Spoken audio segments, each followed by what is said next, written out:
Hello mga idol, update ulit tayo. Ito na yung kanya, nakumpleto na ng mga glass yung taas. Yan na mga idol.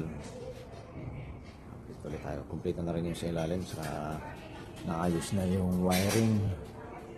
Yan na mga idol, yung pinaka-latest niya. Kaya lang, hindi pa namin nakabitan ng ilaw.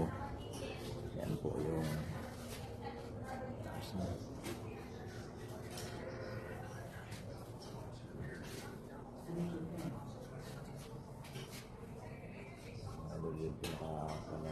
ilaw na lang yung kasi doon na linalagyan ito ng ilaw pag makabitin na sa taas.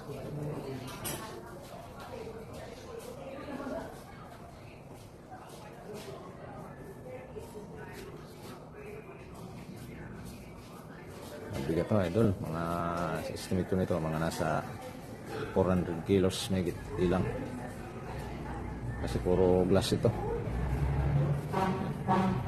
Saka yung mga galamay niya puro tanso, kaya napakabigat.